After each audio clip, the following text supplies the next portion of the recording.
And what on earth vacuum cleaners have got to do with lions? To show how much, or lions with being glad to see me. She was getting more and more exasperated. How much I love you, Lenina, he brought out almost desperately, an emblem of the inner tide of startled elation. The blood rushed up into Lenina's cheeks. Do you mean it, John? But I hadn't meant to say so, cried the savage, clasping his hands in a kind of agony. Not until.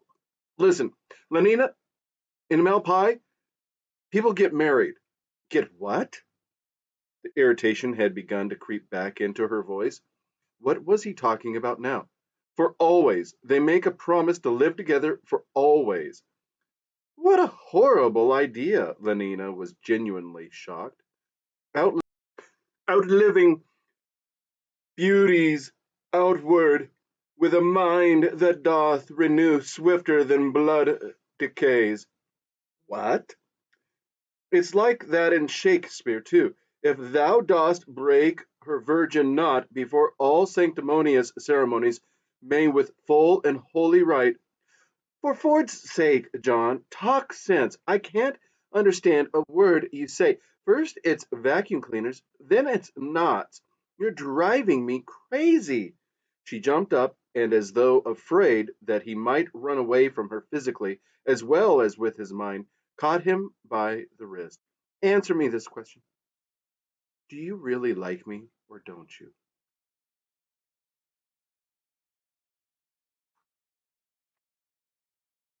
There was a moment's silence. Then, in a very low voice, I love you more than anything in the world, he said. Then why on earth didn't you say so? She cried, and so intense was her exasperation that she drove her sharp nails into the skin of his wrist. Instead of driveling away about knots and vacuum cleaners and lions and making me miserable for weeks and weeks. She released his hand and flung it angrily away from her. If I didn't like you so much, she said, I'd be furious with you. And suddenly her arms were round his neck. He felt her lips soft against his own, so deliciously soft, so warm and electric, that inevitably he found himself thinking of the embraces in 3 weeks in a helicopter. Oh, oh, the stereoscopic blonde, and the more than real blackamoor. Horror, horror, horror. He tried to disengage himself, but Lenina tightened her embrace. Why didn't you say so? She whispered, drawing back her face to look at him. Her eyes were tenderly reproachful. The murkiest den, the most opportune place, the voice of conscience thundered poetically. The strongest suggestion our worser genius can, shall never melt mine honor into lust. Never, never, he resolved. You silly boy, she was saying. I wanted you so much, and if you wanted me too, why didn't you? But Lenina, he began protesting, and as she immediately untwined her arms, as she stepped away from him, he thought for a moment that she had taken his unspoken hint. But when she unbuckled her white patent cartridge belt and hung it carefully over the back of a chair, he began to suspect that he had been mistaken. Lenina, he repeated apprehensively. She put her hand to her neck and gave a long vertical pull. Her white sailor's blouse was ripped to the hem. Suspicion condensed into a too solid certainty. Lenina, what are you doing? Zip, zip. Her answer was wordless. She stepped out of her bell-bottom trousers. Her zipicamonics were a pale shell pink. Arch Community songster's golden teeth dangled on her breast. For those milk paps that through the window bars bore at men's eyes, but singing, thundering, magical words made her seem doubly dangerous, doubly alluring, soft, soft, but how piercing, boring, and drilling into reason, tunneling through resolution. The strongest oaths are straw to the fire, blood, be more abstentious, or else, zip, the rounded pinkness fell apart like a neatly divided apple, a wriggle of the arms, a lifting first of the right foot, then the left. The Zippocaminix were lying lifeless and as though deflated on the floor. Still wearing her shoes and socks and her rakishly tilted round white cap, she advanced towards him. Darling, darling, if only you'd said so before, she held out her arms.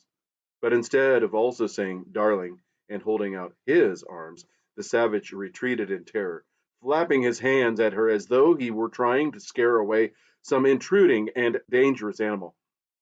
4 backward steps, and he was brought to bay against the wall. Sweet, said Lenina, and laying her hands on his shoulders, pressed herself against him. Put your arms round me, she commanded. Hug me till you drug me, honey. She too had poetry at her command, knew words that sang and were spells and beat drums. Kiss me. She closed her eyes. She let her voice sink to a sleepy murmur. Kiss me till I'm in a coma. Hug me, honey, snugly.